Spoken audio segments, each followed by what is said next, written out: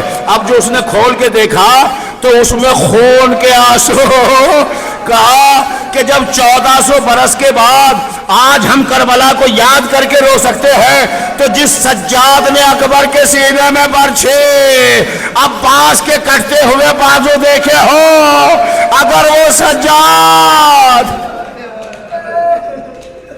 جزاکم اللہ، اللہ آپ کو کوئی غم نہ دے سوائے غم اہل بیت اطہار کے۔ بس ایک روایت، اذان کا وقت بالکل قریب ہو گیا ہے، زیادہ مصائب نہیں پڑھ پاؤں گا، پرسہ دے لیجئے گا، شہادت کا دن ہے آج امام زین العابدین کی۔ ارباب اعضاء سنیں گے آپ، جب آپ کی آواز گریہ بلند ہوتی ہے نا تو پتہ ہے 3 بیویاں خاص طور سے بیٹھتی ہیں، ہائے ہائے، 2 بیویاں شام سے آتی ہے، 1 بیوی مدینے سے آتی ہے، 1 بیوی مدینے سے آتی ہے، 2 بیویاں شام سے آتی ہیں۔ سن لیا آپ نے، ہر سال پڑھتا ہوں یہ روایت، میں پڑھوں گا ربط مسائل کے لیے۔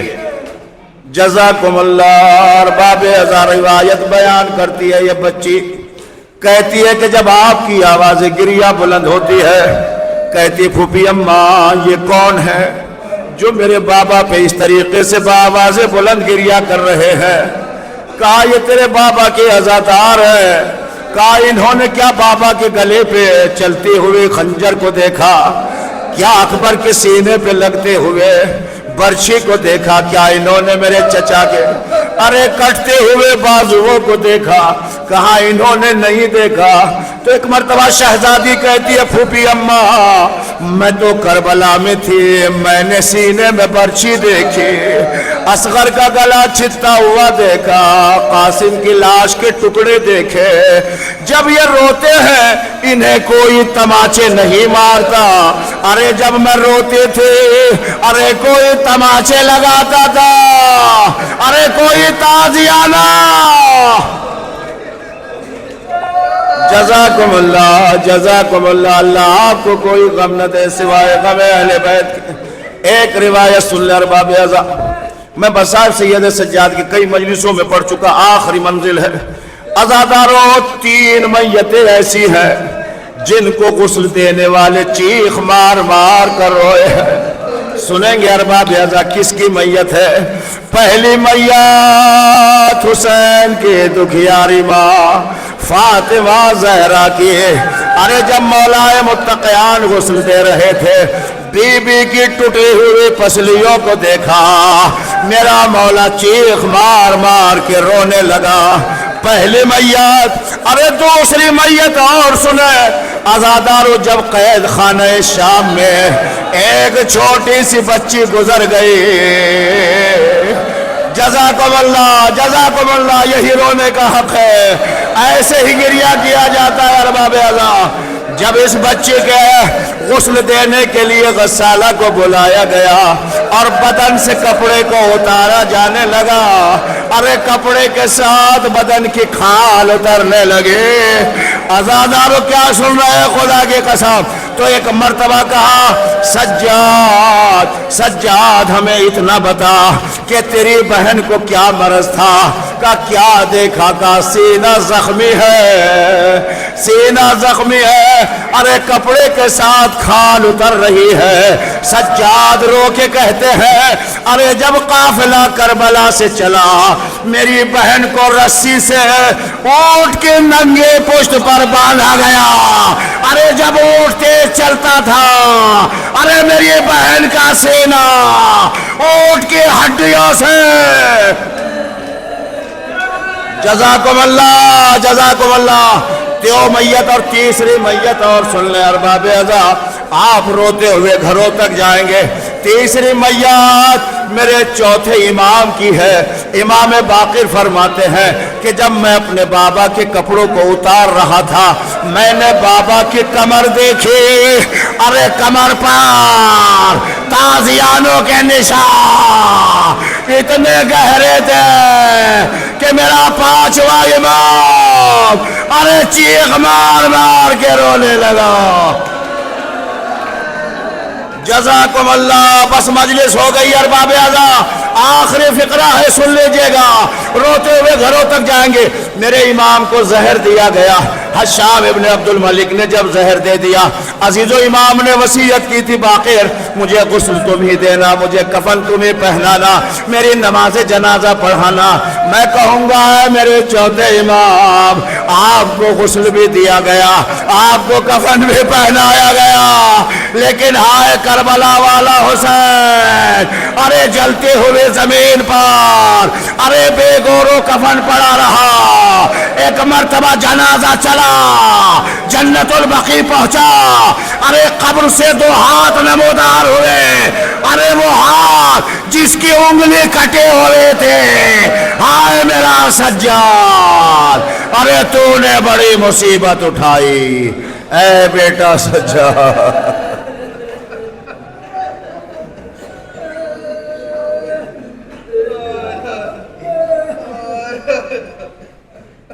انا للہ